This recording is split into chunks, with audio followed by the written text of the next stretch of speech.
اسرائیل اور حزب اللہ میں کشیدگی، امریکہ جنگ روکنے کے لیے سرگرم۔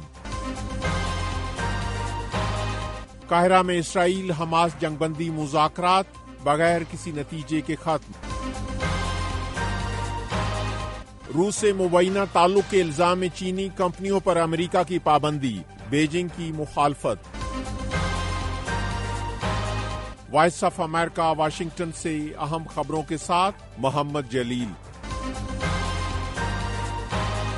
امریکہ نے کہا ہے کہ وہ اسرائیل اور لبنان کی عسکریت پسند تنظیم حزب اللہ کے درمیان مزید کشیدگی اور جنگ کے پھیلاؤ کو روکنے کے لیے سخت محنت کر رہا ہے۔ وائٹ ہاؤس کی قومی سلامتی کے مشیر جیک سالیون نے ایک پریس کانفرنس میں کہا کہ وہ اس بات کی توقع کرتے ہیں کہ تازہ ترین لڑائی علاقائی جنگ کا باعث نہیں بنے گی۔ انہوں نے کہا کہ امریکی حکام اسرائیلی ہم منصبوں کے ساتھ رابطے میں ہیں اور کشیدگی کو پھیلنے سے روکنے کے لیے کام کر رہے ہیں۔ جیک سالیون کا کہنا تھا کہ امریکہ قاہرہ میں جاری غزہ جنگ بندی مذاکرات کی کامیابی کے لیے کوششوں کے ساتھ ساتھ اسرائیل اور لبنان کی سرحد پر صورتحال کو پرسکون رکھنے کے منصوبے پر بھی کام کر رہا ہے۔ اسرائیل اور حزب اللہ نے اتوار کو ایک دوسرے پر سینکڑوں میزائل اور راکٹ فائر کیے تھے۔ یہ گزشتہ 10 ماہ سے جاری لڑائی میں فریقین کے درمیان اب تک کی شدید ترین جھڑپیں تھیں۔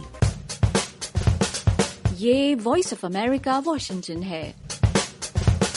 قاہرہ میں حماس اسرائیل جنگ بندی مذاکرات بغیر کسی معاہدے کے ختم ہو گئے ہیں۔ مصر کے سیکیورٹی ذرائع کا کہنا ہے کہ حماس اور اسرائیل نے ثالثوں کی طرف سے پیش کی گئی کئی تجاویز سے اتفاق نہیں کیا ہے۔ حماس کا کہنا ہے کہ وہ جولائی میں پیش کی جانے والی اپنی تجاویز پر قائم ہے اور اسرائیل کی طرف سے پیش کی گئی نئی شرائط اسے قبول نہیں۔ اسرائیل نے غزہ جنگ بندی کے لیے غزہ مصر بارڈر پر اسرائیلی فوج کی موجودگی اور بے گھر ہونے والی فلسطینیوں کی اپنے گھروں کو واپسی سے قبل اسکریننگ کی شرائط پیش کی تھیں۔ اطلاعات کے مطابق حماس کا وفد قاہرہ میں مصری اور قطری ثالثوں سے ملاقات کے بعد دوحہ واپس چلا گیا ہے۔ تاہم ایک سینئر امریکی عہدیدار نے نام ظاہر نہ کرنے کی شرط پر قاہرہ مذاکرات کو تعمیری قرار دیا ہے اور کہا ہے کہ آنے والے دنوں میں ورکنگ گروپس کی سطح پر بات چیت کا عمل جاری رہے گا۔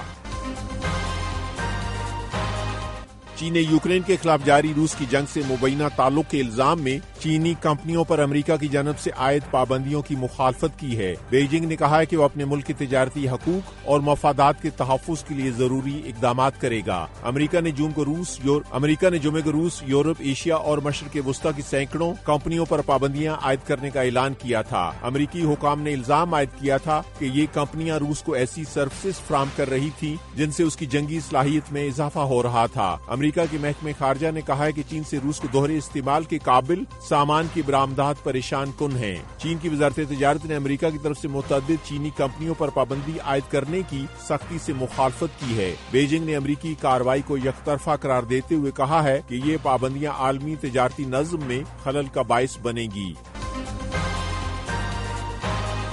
یوکرین کے صدر ولادیمیر زیلنسکی نے کہا کہ یوکرین میں قیام امن کے لیے دوسری سربراہی کانفرنس کے انعقاد کے لیے سعودی عرب، قطر، ترکی اور سوئٹزرلینڈ سے بات چیت جاری ہے۔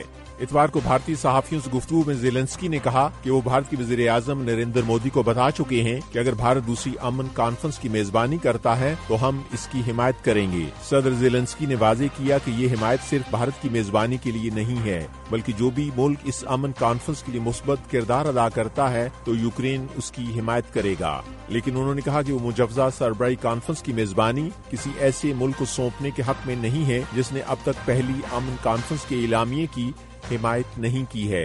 یوکرین میں قیام امن کے لیے پہلا عالمی سربراہی اجلاس رواں سال جون میں سوئٹزرلینڈ کی میزبانی میں ہوا تھا۔ یہ وائس آف امریکہ واشنگٹن ہے۔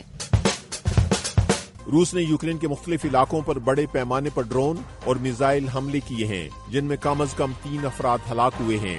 یوکرین کی فضائیہ نے کہا ہے کہ روس کے ڈرون حملے اتوار کی شب شروع ہوئے جو پیر کی صبح تک جاری رہے۔ یہ حملے یوکرین کے مشرقی، شمالی، جنوبی اور وسطی علاقوں میں کیے گئے ہیں۔ حالیہ ہفتوں میں یہ روس کی طرف سے یوکرین پر سب سے بڑا ڈرون حملہ تھا۔ یوکرین کے حکام کا کہنا ہے کہ دارالحکومت کیف کے آس پاس کے علاقے میں 10 ڈرونز کو تباہ کر دیا گیا ہے۔